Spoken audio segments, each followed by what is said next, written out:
ألا بذكر الله تطمئن القلوب.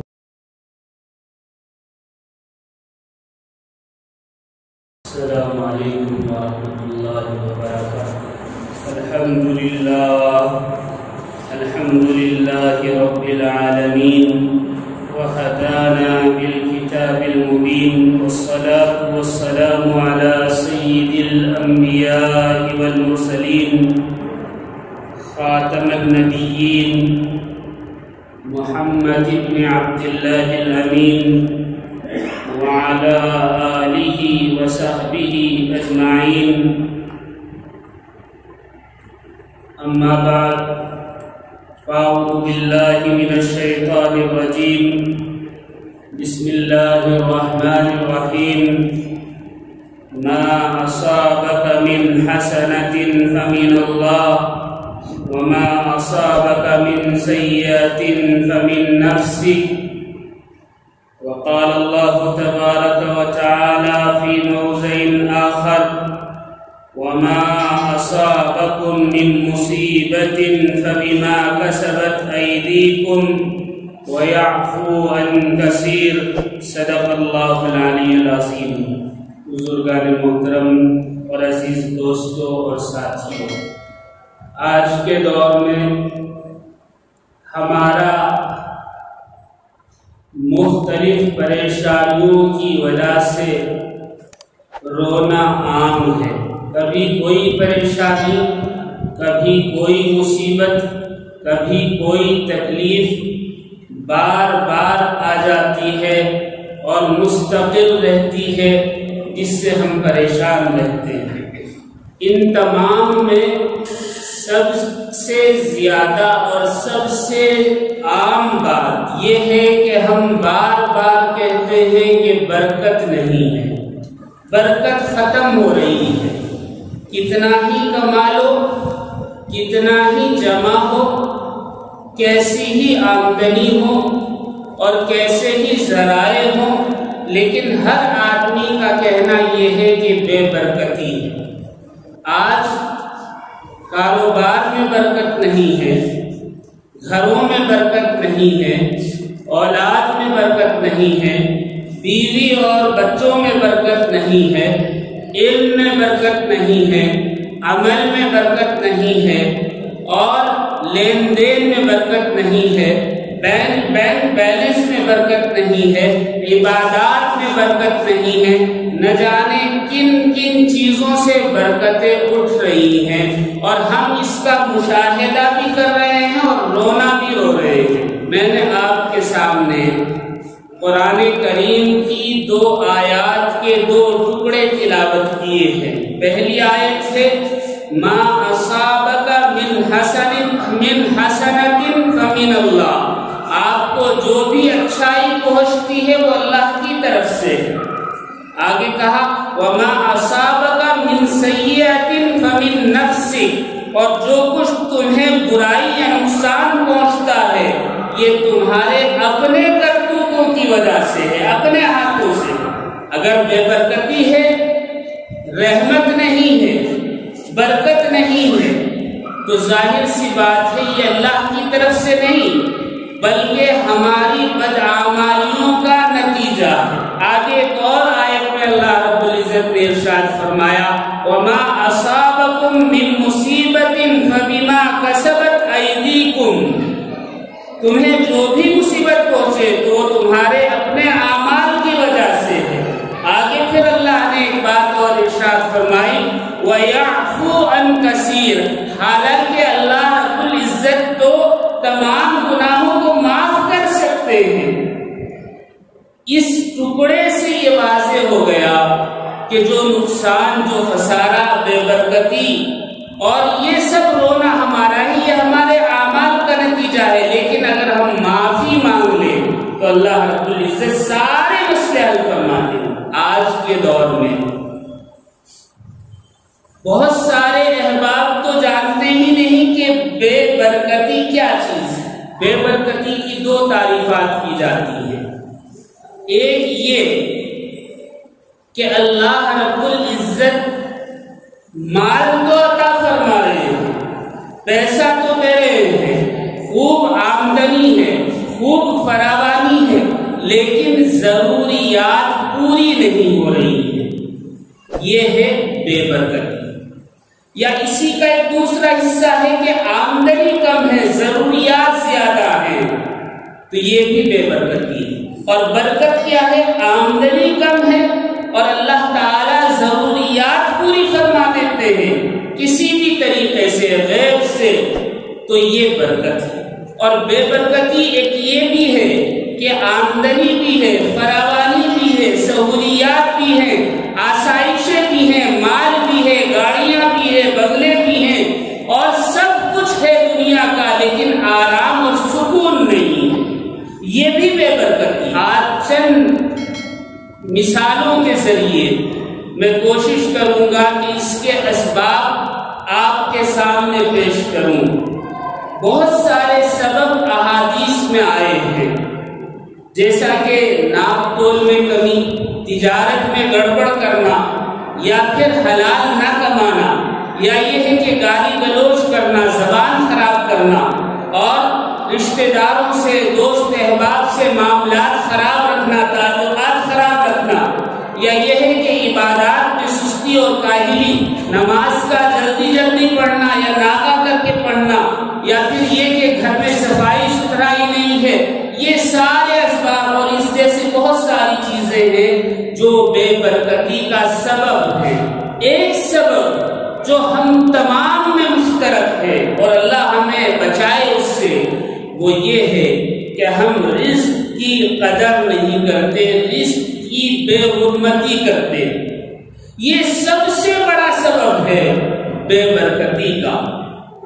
نبی کریم علیہ السلام کے متعلق حضرت عائشہ صدیقہ رضی اللہ تعالی عنہا فرماتی ہیں کہ آقا نامدار محمد عربی صلی اللہ علیہ وسلم حجرہ مبارکہ میں داخل ہوئے تو آپ نے ایک روٹی کا ٹکڑا پڑے ہوئے پایا، تو آپ نے اس کو اٹھایا، صاف کیا، پھر نوش فرما لیا، کھا لیا، اور پھر حضرت عائشہ کو مخاطب کر کے فرمایا، عائشہ، اللہ نے جو نعمت دی ہے اس کا احترام کرو، اس کا احترام کرو، اس لیے کہ یہ چیز یعنی یہ رزق جب کسی قوم سے اٹھا لیا جاتا ہے پھر واپس نہیں کیا جاتا۔ یعنی اگر کسی کو رزق کی بے حرمتی کی وجہ سے رزق روک لیا جائے یا زندگی میں بے برکتی ڈال دی جائے تو پھر مرنے تک وہ ختم نہیں ہے،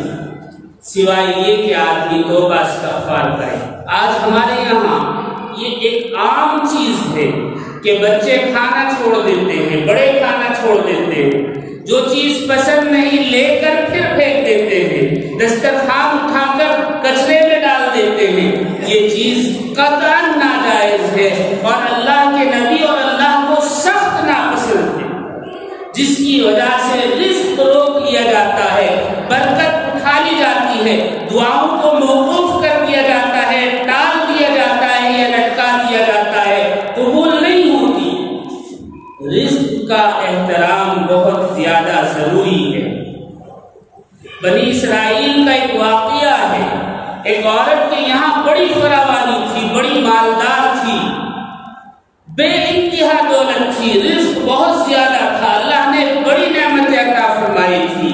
رزق کی زیادتی کی وجہ سے اس عورت کا یہ حال تھا کہ بچوں کا پاخانہ روٹی سے صاف کر کے باہر پھینکتے، یا وہ روٹی اٹھا کر جو اینٹوں میں دراڑ ہوتی ہے، درمیان میں جگہ رہتی ہے، اس میں پھنسا دیتی۔ اس بے حرمتی کی وجہ سے اللہ نے ایسی غربت اس پر مسلط کی اور ایسی بے برکتی آئی کہ سارا مال ختم ہو گیا، یہاں تک کہ دانے دانے کو محتاج ہو گئی۔ ایک وقت آیا کہ وہ عورت، لوگوں نے دیکھا وہی روٹیاں دیوار سے نکال کر پانی میں ڈبا کر کھا رہی۔ اللہ تعالیٰ دنیا میں ہی پکڑ فرما لیتے ہیں، اور اگر دنیا میں پکڑ نہ ہو تو آخرت کی پکڑ بڑی سخت ہے، بڑی سخت ہے۔ ایک صاحب بتاتے ہیں، حافظ ہیں، عالم ہیں، کہتے ہیں کہ ہمیشہ ان کا رونا تھا کہ گھر میں برکت نہیں، تجارت میں برکت نہیں، مال آتا ہے چلا جاتا ہے، پتہ نہیں چلتا، ضروریات پوری نہیں ہو رہی ہیں۔ میں نے سوچا ان کے گھر کا مشاہدہ بھی کیا جائے، ان کے گھر کا معائنہ بھی کیا جائے، دیکھا جائے کہیں ایسا نہ ہو اللہ کے نبی کے فرمان کے مطابق رزق کی بے حرمتی نہ ہو رہی ہو۔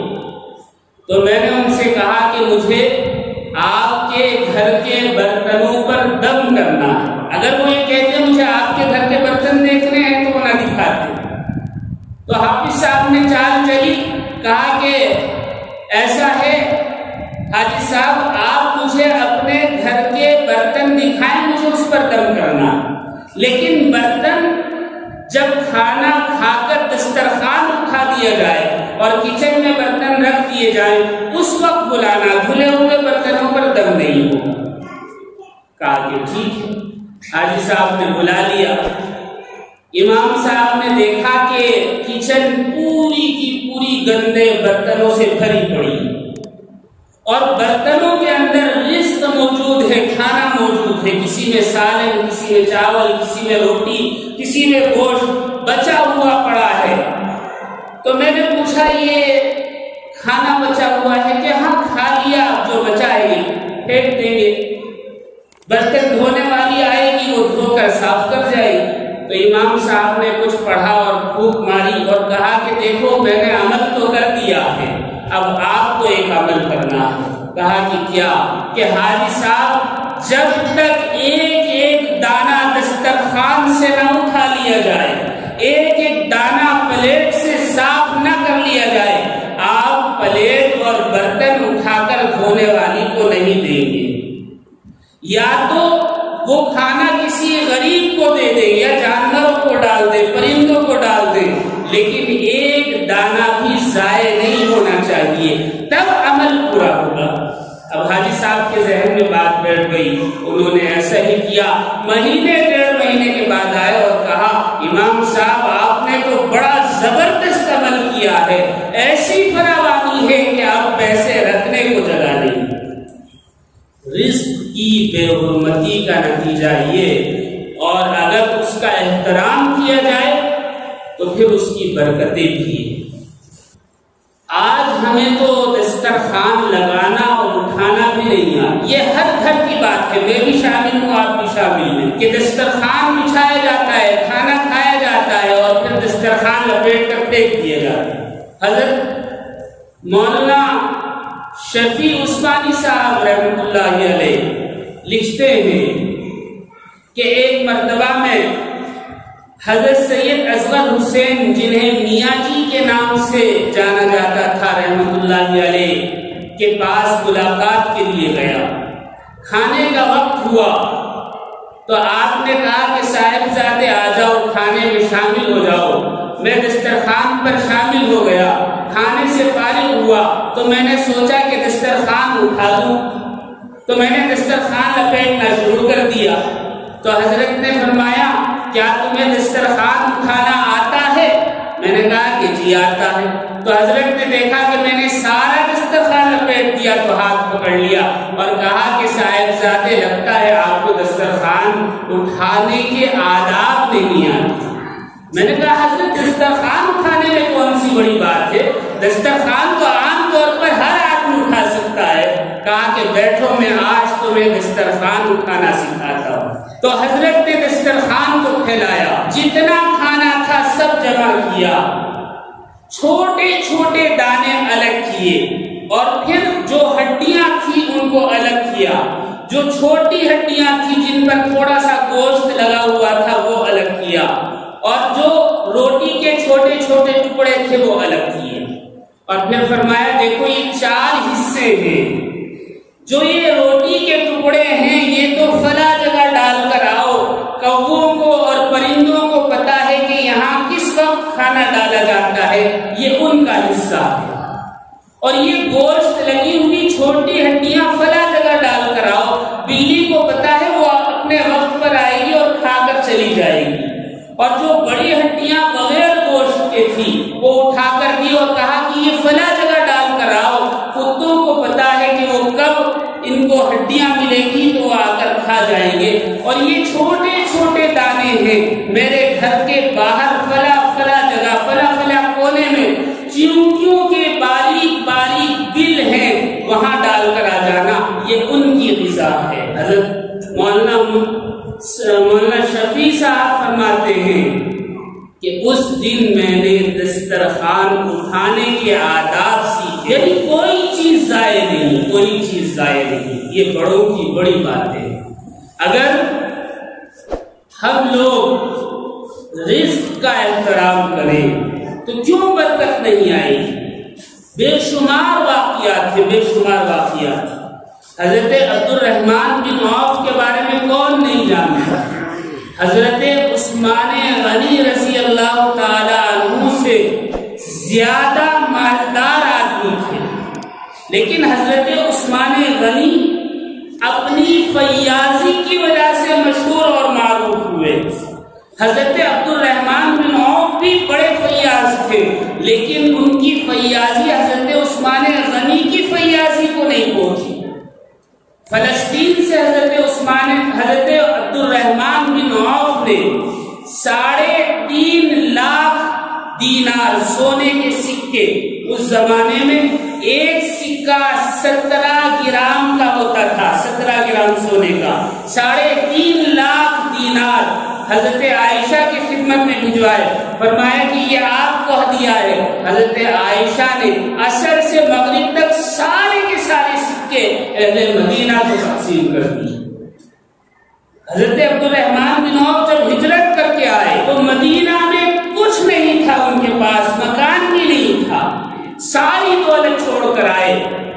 کسی نے کہا کہ آپ میرے پاس 2 مکان ہیں، ایک مکان لے لیں، 2 بیویاں ہیں، جسے پسند کریں ایک کو طلاق دے دوں، آپ اس سے نکاح کر لیں۔ کہا کہ بھائی یہ سب آپ کو مبارک، مجھے بازار کا راستہ دکھا دو۔ بازار میں گئے، تجارت شروع کی، نتیجہ کیا نکلا؟ نبی پاک علیہ السلام کے پاس آئے اور فرمایا اے اللہ کے نبی، جتنا خرچ کرتا ہوں اتنا ہی بڑھتا جاتا ہے، آپ کوئی راستہ بتا دیجئے۔ آقا نامدار محمد عربی صلی اللہ علیہ وسلم نے فرمایا اونٹ پر بیٹھ کر کچھ دانے کھاتے ہوئے چلے جاؤ۔ اب وہ چنے کے دانے تھے یا گیہوں کے دانے تھے یا کھجور تھی، پتہ نہیں۔ کچھ دنوں کے بعد آیا اور کہا اے اللہ کے نبی، مال اور زیادہ ہو گیا، آپ نے کیا عمل بتایا ہے تو کمی نہیں ہو رہا۔ آپ نے فرمایا کیسے زیادہ ہو گیا، اپنا کوئی حال بتاؤ۔ کہا کہ اے اللہ کے نبی، جب میں کھجور یا دانے کھاتا ہوا گزرتا اور کوئی دانہ اونٹ سے نیچے گر جاتا تو میں اونٹ کو روکتا، اس کو بٹھاتا، پھر نیچے اتر کر اس دانے کو اٹھاتا، صاف کرتا اور کھا لیتا۔ آپ نے فرمایا تمہاری دولت کم نہیں ہو۔ یہ ہے وہ چیز، رزق کا احترام کیا تو اللہ نے برکت ایسی رکھ دی کہ خرچ کرتے گئے اور بڑھتا گیا، خرچ کرتے گئے۔ حضرت عبد الرحمن بن عوف فلسطین میں آپ کو گورنر بنا دیا گیا، 10 سال میں ایک وقت میں آپ کے دسترخوان پر ہوتے، ایسی دولت اللہ نے دی تھی، کبھی مسکین کے بغیر دسترخوان پر نوالا نہ توڑتے، لیکن اتنا کھانا ہونے کے باوجود کبھی آپ نے سالن نہیں کھایا، ہمیشہ سوکھی روٹی پانی میں ڈبا کر کھاتے اور فرماتے یہ میرے آقا کی سنت ہے۔ ان کے پاس کمی نہیں تھی، فراوانی تھی، پھر بھی انہوں نے نہیں کھایا، رزق کا احترام کیا، سنت پر چلے۔ آج ہمارا دسترخوان تھوڑا سا وسیع ہو جائے، کچھ کھایا کچھ نہیں کھایا اور پھینک دیا اٹھا۔ یہی وجہ ہے کہ آج ہمارے گھروں میں بے برکتی آ رہی ہے۔ ترکی میں جب سلطنت عثمانیہ قائم تھی، خلافت قائم تھی، اس زمانے میں یہ رواج اور دستور تھا کہ نان بھائی کے پاس، روٹی بنانے والے کے پاس، بیکری والے کے پاس ایک ٹوکری ٹنگی ہوئی رہا کرتی تھی جسے نیکی کی ٹوکری کے نام سے یاد کیا جاتا، اور ہر آنے والا اپنی ضرورت کے بقدر روٹی لیتا، نان یا بریڈ لیتا اور تھوڑے سے پیسے زیادہ دیتا اور کہتا کہ ان پیسوں میں جو روٹی آتی ہے وہ اس نیکی کی ٹوکری میں ڈال دے. نان بھائی بھی ایمانداری کے ساتھ اٹھا کر اتنے پیسے کی روٹی اس میں رکھ دیتا. کوئی غریب مستحق مجبور جو خرید نہیں سکتا وہ آتا کہتا مجھے روٹی چاہیے پیسے نہیں, کہا کہ نیکی کی ٹوکری سے لے جاؤ. جب تک یہ ٹوکری ترکی میں رہی خلافت قائم رہی. جب یہ ختم ہوئی ساری برکتیں ختم ہو گئی اور جتنے ممالک ترکی کے اندر تھے سب اللہ تعالی نے چھین لی. رزق کا احترام, غربا کا خیال اگر کیا جائے تو اللہ تعالی نوازتے. ہم ہوٹلوں میں جاتے ہیں, کھانا کھاتے ہیں, بچتا ہے, چھوڑ کر آ جاتے ہیں, وہ بھی اٹھا کر پھینک دیتے ہیں. اس کا بھی بڑا گناہ ہے, اس سے بھی بڑی بے برکتی. اب کیرلا اور دیگر کئی مقامات پر فوڈ بینک بنا دیے گئے ہیں جہاں اس بچے ہوئے کھانے کو ری پیک کیا جاتا ہے اور باہر رکھ دیا جاتا ہے کہ غریب لوگ اٹھا کر لے جائیں. یہ فوڈ بینک کیوں بن رہے ہیں؟ ہم کھانا پھینک کر آتے ہیں اس لیے بن رہے ہیں. برکت کہاں سے آئے گی؟ بے برکتی کی وجہ تو ہم پیدا کر رہے ہیں. ایک دوسری بڑی وجہ آج جو ہمارے معاشرے میں ہے وہ یہ ہے کہ شراب کا عام چلن ہے. اگرچہ الحمدللہ مسلمان کافی بچا ہوا ہے لیکن مسلمانوں میں بھی کافی لوگ شراب پیتے ہیں. بے برکتی آپ دیکھیں گے جس گھر میں شراب پی جاتی ہے یا لائی جاتی ہے یا جو شراب کے کاروبار سے منسلک ہے وہ ہمیشہ مقروض رہتا ہے, برکت اس کے ہاں ہے ہی نہیں. اور دوسری چیز گانا بجانا, میوزک. اللہ معاف کرے آج کے دور میں تو دیندار لوگ, امام صاحب بھی مجبور ہے, میوزک ہے, موبائل ہے, جو چیز بھی لیں, جو بھی الیکٹرانک آلہ لیں, واشنگ مشین, فریج تک بھی میوزک ہے. کیا کریں؟ ہر چیز میں میوزک. یہ بھی بے برکتی کی وجہ ہے. کم سے کم اتنا تو ہو سکتا ہے کہ ہم جان بوجھ کر گانا نہ سنیں, جان بوجھ کر میوزک نہ سنیں, تو اللہ تعالیٰ ہو سکتا ہے معاف فرما دے اور بے برکتی جو ہمارے یہاں پیدا ہو رہی ہے, اتر رہی ہے, وہ ختم ہو جائے. نبی کریم علیہ السلام کا ارشاد گرامی ہے, مفہوم حدیث سنا دیتا ہوں. جس گھر میں شراب, دف, تنبورا یعنی آلات حرب ہوں, میوزک والے آلات ہوں, گھر والوں کی دعا قبول نہیں ہوتی. اور صرف اتنا ہی نہیں, اس گھر میں رحمت کے فرشتے بھی داخل نہیں ہوتے. اور صرف اتنا ہی نہیں, بعد میں آپ نے فرمایا اس گھر سے برکت بھی اٹھا لی جاتی. برکت بھی اٹھا لی. میوزک کے بڑے نقصانات ہیں. اگرچہ کانوں کو, دل کو, دماغ کو سرور پہنچاتی ہے, نشہ دیتی ہے, لیکن میوزک بڑی ڈینجر چیز ہے اس دنیا میں. آدمی کو اللہ سے غافل کر دیتی ہے. پہلا بڑا نقصان, نماز کا وقت کب گزرا پتہ نہیں چلتا, اذان کب ہوئی پتہ نہیں چلتا, اچھی بات دل پر جلدی اثر نہیں کرتی, اور بھی بہت سارے نقصانات ہیں. سب سے بڑا نقصان جو آپ اور میں دیکھ رہے ہیں وہ یہ ہے کہ پہلی چیز آپس میں نفرت پیدا ہو جاتی ہے. حدیث میں ہے جہاں آلات حرب ہو, میوزک ہو, وہاں نفرت پیدا ہو جاتی ہے. اور دوسری سب سے بڑی وجہ میوزک سے وہ یہ ہے کہ گھروں میں بے برکتی آتی ہے. افسوس کی بات یہ ہے کہ آج ہر چیز میں میوزک شامل کر دی گئی. کسی کو کال کریں تو میوزک کی آواز آتی ہے. یہاں تک کہ گھر میں لگے ہوئے فین, اے سی, فریج اور واشنگ مشین میں بھی میوزک کی آواز ہے. کہیں مال میں چلے جائے تو وہاں ہلکی میوزک چلتی رہتی ہے. یہاں تک کہ ایئرپورٹ, ریلوے اسٹیشن کے ٹوائلٹ میں چلے جائے وہاں بھی میوزک کی آواز آتی ہے. ہم چاہتے ہیں کہ میوزک ہو تبھی تو یہ لگایا جا رہا ہے. اگر ہم نہ چاہیں تو کون چاہے گا کہ زبردستی آپ کو سنائیں. بہرحال اللہ تعالیٰ ہم سب کو اس سے بچائے. اور آخرت کا کیا عذاب ہے؟ دنیا میں تو بے برکتی ہے ہی, آخرت کا عذاب یہ ہے نبی کریم علیہ السلام کی ایک حدیث میں ہے، جو شخص میوزک سنتا ہے کان سے، روز قیامت اللہ رب العزت اس کے کان میں پگھلا ہوا سیسا اونڈے لیں گے، پگھلا ہوا سیسا، اور وہ جس طرح درخت کی جڑیں ہوتی ہیں، جھاڑ کی جڑیں ہوتی ہیں، اس طرح پھیلتا چلا جائے گا، اور پھر جب وہ پھیل کر رکے گا اور ٹھنڈا ہوگا تو اللہ رب العزت فرشتوں کو حکم دیں گے کہ اسے کھینچ لیں، اور جب وہ کھینچا جائے گا تو سارا سر خراب ہو کر مٹی کی طرح بکھر جائے گا۔ اللہ تعالیٰ پھر صحیح کریں گے، پھر کان درست کریں گے، اور پھر اس کے بعد دوبارہ وہ سیسا اسی طرح پگھلایا جائے گا، اسی طرح عذاب دیتا ہے۔ اللہ رب العزت عذاب دیتے رہیں گے۔ اللہ تعالیٰ ہم سب کی حفاظت فرمائے۔ یہ دو بڑی وجہ میں نے آپ کے سامنے عرض کی۔ ایک تیسری بڑی وجہ آج بے برکتی کی یہ ہے کہ ہمارے یہاں تلاوت قرآن نہیں ہے۔ قرآن کریم کی تلاوت بالکل ختم ہوتی جا رہی ہے۔ پہلے زمانہ ایسا تھا کہ مسلمانوں کے محلے سے کوئی غیر مسلم بھی گزر جاتا تو پتہ لگ جاتا کہ یہ مسلمانوں کا محلہ ہے، اس لیے کہ فجر کے بعد ہر گھر سے تلاوت کی آواز آیا کرتی تھی، ہر گھر سے تلاوت کی آواز آتی۔ آج وہ چیز ختم ہو گئی، آج تو دن میں بھی تلاوت نہیں کرتے۔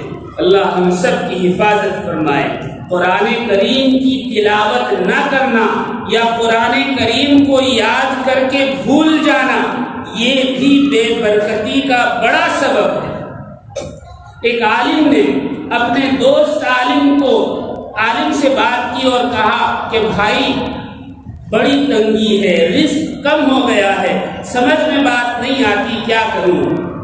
عالم دوست نے کہا کہ ایسا تو نہیں کہ تم نے کوئی آیت یاد کی ہو اور اسے بھلا دیا ہو؟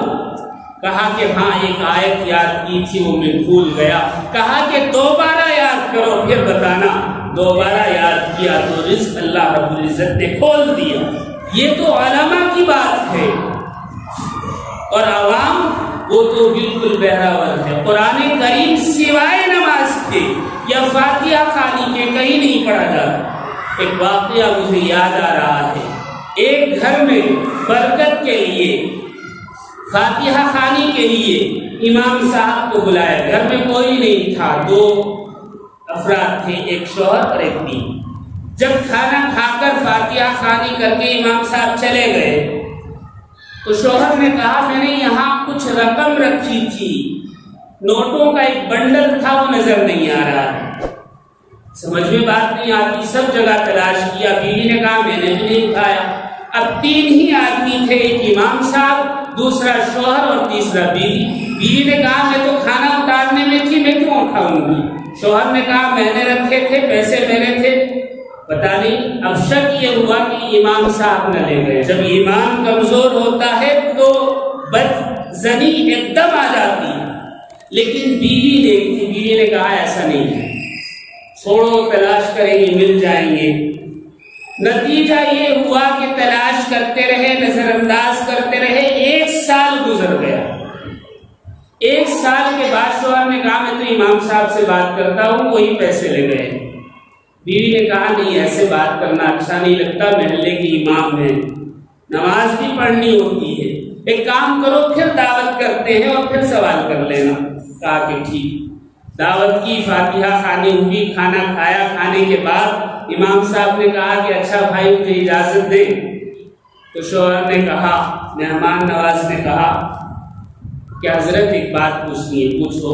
معاف کرنا، بدظنی نہیں ہے لیکن دل میں خیال آ رہا ہے، اس لیے پچھلے سال آپ کی دعوت ہوئی تھی۔ جی ہاں ہوئی تھی، کیا بات ہے؟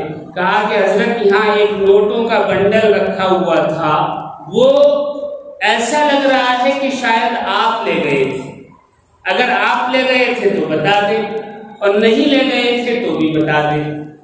امام صاحب نے کہا کہ بھائی نوٹوں کا بنڈل رکھا ہوا تھا، میں نے دیکھا تھا، کہ آپ نے اٹھایا ہے کہ ہاں میں نے اٹھایا؟ بات صاف ہو گئی کہ امام صاحب نے اٹھایا ہے۔ تو انہوں نے کہا کہ اچھا ٹھیک ہے کوئی بات نہیں، آپ اگر دینا چاہیں دے دیں، نہیں دینا چاہتے تو رکھ لیں، کوئی بات نہیں۔ تو امام صاحب رونے لگے، روتے رہے۔ میزبان نے کہا کہ امام صاحب آپ نہ روئیں، اگر دینا چاہیں تو دے، نہیں دینا چاہتے کوئی بات نہیں، میں نے معاف کر دیا۔ امام صاحب نے کہا کہ بھائی تم نے مجھ پر الزام لگایا، اس لیے نہیں رو رہا ہوں، رو اس لیے رہا ہوں کہ اگر 1 سال کے اندر تم نے 1 مرتبہ بھی قرآن کریم کو اٹھایا ہوتا تو اس کے نیچے سے تمہارے پیسے تمہیں مل جاتے۔ 1 سال ہو گیا، وہ پیسے ہوا میں اڑ رہے تھے، میں نے اٹھا کر قرآن کریم کے نیچے رکھ دیے، اگر تم نے قرآن کریم اٹھایا ہوتا تلاوت کے لیے تو ساری رقم مل جاتی۔ امام صاحب اٹھے اور قرآن اٹھایا، سارے پیسے نیچے رکھے ہوئے۔ یہ آج ہمارے گھروں کا حال ہے، اللہ ہماری حفاظت فرمائے۔ ایک اور بڑی وجہ ہمارے یہاں مہمان کو کھلانے سے بچنا ہے۔ رزق کم ہو رہا ہے، برکت نہیں ہے، رحمت نہیں ہے، ضروریات پوری نہیں ہو رہی ہے، یہ سب کی ایک بڑی وجہ مہمان نوازی نہ کرنا ہے۔ مہمان آتا ہے تو منہ چڑھا لیا جاتا ہے، مہمان چلا جاتا ہے تو خوش ہوا جاتا ہے۔ مہمان کے قدموں سے اللہ برکت اتارتے ہیں۔ ایک میاں اور بیوی کے درمیان لڑائی ہو گئی، ابھی لڑائی ہوئے تھوڑی دیر ہوئی تھی کہ ایک رشتہ دار آ گیا۔ شوہر نے کہا کہ دیکھو رشتہ دار ہے، ہماری لڑائی اپنی جگہ، کم سے کم اس کو کچھ کھانے پینے کے لیے دے دو۔ کہا کہ تم اور تمہارا مہمان جانے مجھ سے کوئی تعلق نہیں۔ اس نے سوچا کہ چلو ایک کام کرتے ہیں، بیوی تو ناراض ہے، پتہ نہیں کب راضی ہوگی، پڑوسیوں سے کہہ دیتے ہیں۔ باہر گیا، پڑوسی کو بلایا اور کہا کہ بھائی میرے گھر میں مہمان ہے، بیوی کی طبیعت ٹھیک نہیں، آپ کھانا پکا دیں تو مہربانی ہوگی۔ پڑوسی نے کہا کوئی بات نہیں، میں پکوا دیتا ہوں۔ یہ کہہ کر گھر میں آیا، مہمان نے کہا کہ تھوڑا سا پانی اور پلا دے۔ میزبان گھر کے اندر آیا، وہ شوہر اپنے گھر کے اندر آیا تاکہ پانی لے جائے تو بیوی بیٹھی ہوئی رو رہی ہے۔ شوہر نے پوچھا دیکھو جھگڑا تھا ہے، بعد میں سلجھا لینا، مہمان کے سامنے مت رو، اسے پتہ لگ گیا تو کیا ہوگا؟ کہا کہ نہیں پہلے آپ مجھے معاف کر دیں۔ کہا کہ نہیں پہلے بات بتاؤ کیا ہے؟ کہا کہ نہیں پہلے معاف کر دیں۔ کہا کہ اللہ کے لیے معاف کیا، چلو بات ختم کرو، بات بتاؤ کہ جب آپ مجھ سے کہہ کر گئے کہ پڑوسی کے یہاں میں کھانا پکوا لیتا ہوں تو میں نے سوچا چلو لڑائی تو میری اور آپ کی ہے، مہمان کی تو نہیں ہے، مہمان کو کچھ پکا کر کھلا دیتی ہوں۔ کچن میں گئی تو جب میں نے راشن کا ڈور کھولا جس میں رکھا ہوا تھا تو وہاں ایک بزرگ چھپے ہوئے بیٹھے ہیں اور آٹا چاول نکال رہے ہیں۔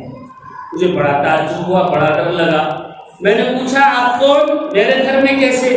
کہا کہ تمہارے گھر میں مہمان آنے سے پہلے اللہ نے رزق بھیج دیا تھا، برکت بھیج دی تھی، لیکن تم نے پکانے سے انکار کیا تو یہ رزق اٹھا کر پڑوسی کے گھر میں لے جا رہا ہوں۔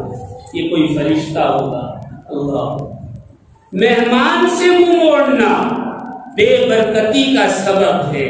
کسی شاعر نے کہا ہے کیا وقت تھا جب فکر رہا کرتی تھی، کیا وقت تھا جب فکر رہا کرتی تھی، مہمان کوئی آئے تو کھانا کھاؤں، اس دور پہ لعنت ہو کہ اب سوچ رہا ہوں یہ شخص چلا جائے تو کھانا کھاؤں۔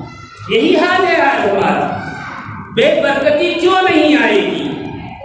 ایک بے برکتی کی بڑی وجہ اور بھی ہے، وہ یہ ہے کہ ہم لوگ مزدور کی مزدوری وقت پر نہیں دیتے۔ یہ بہت بڑا گناہ ہے، بہت بڑا گناہ ہے۔ بے برکتی کا سب سے بڑا سبب ہے حق بھی مارا جا رہا ہے، دل بھی دکھایا جا رہا ہے، اور دوسرے کا مال اپنی جیب میں رکھا جا رہا ہے، اس لیے کہ جب ہم نے کام لے لیا تو یہ مال اس کا ہے، اس کی مزدوری دینی ہے۔ لیکن اگر ہم اس کو روک لیں تو بے برکتی کیوں نہیں آئے گی، برکت کیوں نہیں اٹھا لی جائے گی؟ نبی کریم علیہ السلام کا ارشاد گرامی ہے مزدور کا پسینہ خشک ہونے سے پہلے اس کی مزدوری دے دو۔ کیا فرمایا؟ مزدور کا پسینہ خشک ہونے سے پہلے، سوکھنے سے پہلے اس کی مزدوری دے دو، یہ اس کا حق ہے۔ اگر کوئی نہیں دیتا، ٹال مٹول کرتا ہے، کہاں سے برکت آئی؟ ایک واقعہ سناتا ہوں مختصر۔ ایک بچہ تھا سعودی عرب میں، اسکول کے بچے ٹور پر جا رہے تھے، اس بچے کے پاس کچھ نہیں تھا، اسکول نے کہا کہ صرف 1 ریال چاہیے، 1 ریال دو اور ٹور پر چلے جاؤ۔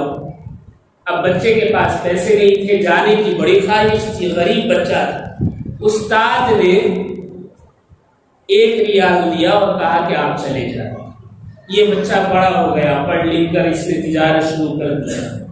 ایک دن اپنے استاد کو تلاش کرتا ہوا گیا تو دیکھا ریٹائر ہو چکے ہیں، کوئی پرسان حال نہیں، کھانے پینے کو کچھ نہیں، کپڑے پھٹے ہوئے ہیں۔ گاڑی میں بٹھایا اور اپنے گھر لے کر آیا اور کہا کہ آپ کو یاد ہے آپ نے مجھے 1 ریال دیا تھا؟ کہا کہ ہاں۔ کہا کہ وہ قرض اتارنا چاہتا ہوں۔ تو استاد ہنسے اور کہا کہ اتنا پرانا قرض، وہ بھی 1 ریال دینا چاہتے ہو؟ تو کہا کہ نہیں، وہ تو میں کبھی اتار ہی نہیں سکتا، لیکن میں آپ کے اس احسان کا بدلہ تو کبھی نہیں دے سکتا، آپ کی خدمت کرنا چاہتا ہوں۔ کہا کہ اچھا کیا چاہتے ہو؟ کہا کہ یہ بنگلہ ہے، بڑی قیمتی گاڑی باہر کھڑی ہوئی ہے، نوکر چاکر ہیں، اور جتنا خرچ آپ کا ہے وہ سب میرے ذمہ، آج کے بعد یہ سب آپ کا۔ استاد کو بڑی خوشی ہوئی۔ یہ شخص کون تھا؟ اس شخص کا نام شیخ الراجحی تھا۔ شیخ الراجحی کے نام سے اور العربیہ کے نام سے سعودی عرب میں بے شمار کمپنیاں ہیں۔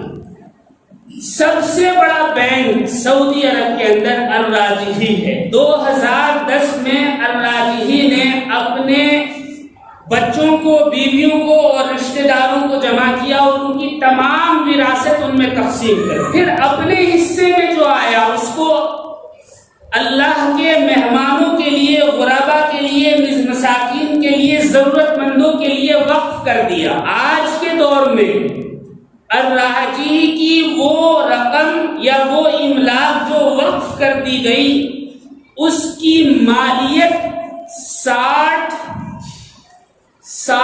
بلین ارب ریال جو وقف کی ہوئی ہے، جس میں ایک باغ ہے، اس باغ کے اندر 45 قسم کی کھجوریں آتی ہیں اور 1 سال میں 10,000 ٹن کھجوریں تیار ہوتی ہیں۔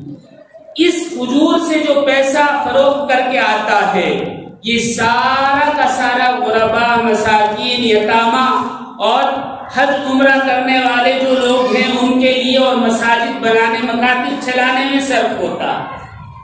1.5 لاکھ ملازم ہیں جن کی تنخواہ دی جاتی ہے۔ اتنا سارا بڑا بزنس کرنے کے بعد وہ بچہ جس کے پاس 1 ریال ٹور پر جانے کے لیے نہیں تھا، اللہ نے یہ سب کیوں دیا؟ یہ بتانا چاہتا ہوں۔ اللہ نے یہ سب اس لیے دیا کہ الراجحی کا یہ دستور اور معمول ہے اور یہ عادت ہے کہ وہ اپنے یہاں ملازم کو تنخواہ وقت سے پہلے دے دیں۔ ابھی مہینہ ختم نہیں ہوتا، 30 تاریخ کو دینا ہے، 25 کو، 22 کو، 20 تاریخ کو تنخواہ دے دیتے ہیں۔ 1.5 لاکھ ملازمین کو آج بھی تنخواہ پہلے ہی دی جاتی ہے، مہینہ پورا ہونے کے بعد نہیں دی جاتی۔ نبی کریم علیہ السلام نے جو فرمایا، مزدور کو مزدوری اس کا پسینہ خشک ہونے سے پہلے دے دو، اس کی برکت ہے، اس کی برکت ہے۔ آج ہم مزدور کی مزدوری روک لیتے ہیں یا ویسے بھی پریشان کرتے ہیں۔ کیوں کرتے ہیں؟ تاکہ آئندہ وہ جھک کر رہے، ہماری بات فوراً مانے۔ یہ سب بے برکتی کے سبب ہیں۔ اللہ تعالیٰ ہم سب کی حفاظت فرمائے۔ اور بھی بہت سارے اسباب ہیں جس میں سب سے بڑھ کر تو اللہ کی ناراضگی ہے اور گناہوں کی کثرت ہے۔ میوزک ہے، جیسا کہ میں نے بتایا، گالی گلوچ، زبان کا خراب کرنا ہے، کم ناپ تول بھی بے برکتی کا سبب ہے، لین دین میں دھوکہ دہی، جھوٹ، فریب یہ بھی بے برکتی کا سبب ہے، کھڑے ہو کر پیشاب کرنا بھی بے برکتی کا سبب ہے، اور اسی طرح گھر میں جالے لگ جائیں، صفائی ستھرائی نہیں ہے، وہ بھی بے برکتی کا سبب ہے، اور بلا ضرورت مند نہیں ہے، محتاج نہیں ہے، پھر بھی ہاتھ پھیلائے، یا ہاتھ اس لیے پھیلائے تاکہ کوئی ہم سے نہ مانگ لے، اپنا رونا رو، یہ بھی بے برکتی کا سبب ہے، اور جو امانت اس کے پاس رکھی جائے اس میں خیانت کرے، یہ بھی بے برکتی کا سبب ہے۔ ایک اور عام سبب جو ہمارے یہاں اکثر بیشتر پایا جاتا ہے وہ یہ ہے کہ ہم اپنی اولاد کو بددعا دیتے ہیں۔ دیکھیں، اگر اولاد نافرمان ہے تو وہ دو سبب سے ہوگی، ایک یہ کہ آپ اسے حلال نہ کھلائیں اور اسے دینی تعلیم نہ دیں یا اس کی تربیت صحیح نہ کریں، یہ دو سبب ہوں گے کہ اولاد نافرمان ہوگی، اور یہ دونوں سبب ہونے کے بعد دنیا میں اس کی نافرمانی کے ذریعے یا تو اللہ تعالی عذاب میں مبتلا کرتے ہیں یا امتحان لیتے ہیں۔ اگر امتحان ہے اور وہ اللہ کا شکر ادا کرے اور صابر بنا رہے تو اللہ تعالی آخرت میں بدلہ دیں گے، اور اگر وہ اللہ کی ناشکری کرتا رہے تو پھر وہی اولاد اس کے لیے عذاب کا سبب ہوگی۔ اللہ ہماری حفاظت فرمائے۔ اگر اولاد کو اس کے کرتوتوں کی وجہ سے، اس کی برائی کی وجہ سے، اس کی نافرمانی کی وجہ سے والدین بددعا دیتے ہیں تو گویا یہ اللہ نے جو عذاب دنیا میں مسلط کیا ہے یا جو امتحان ان پر ڈالا ہے اس سے بھاگ رہے ہیں۔ اس کی وجہ سے اللہ تعالیٰ بے برکتی اور محتاجی مسلط کر دیتے ہیں۔ نبی کریم علیہ السلام کا ارشاد گرامی ہے، حضرت انس رضی اللہ تعالیٰ عنہ روایت کرتے ہیں، فرماتے ہیں آقا نامدار محمد عربی صلی اللہ علیہ وسلم نے ارشاد فرمایا، اپنی اولاد کو بددعا نہ دیا کرو، جو کوئی اپنی اولاد کو مرنے کی بددعا دے گا وہ اس دنیا میں ہی محتاجی میں مبتلا کر دیا جائے گا، اس لیے کہ بددعا جو یہ دے رہے ہیں ان کی نافرمانی سے ہے، اور بچوں کی نافرمانی تمہاری تربیت نہ کرنے کی وجہ سے ہے، لہٰذا بھگتنا ہے، اور اگر نہیں چاہتے تو پھر ان کی اصلاح کرنا ہے تاکہ دنیا بھی اور آخرت بھی سنور سکے، ہمارے گھروں میں برکت آ سکے۔ اللہ رب العزت ہمیں کہنے سننے سے زیادہ عمل کی توفیق عطا فرمائے۔ وآخر دعوانا ان الحمد للہ رب العالمین۔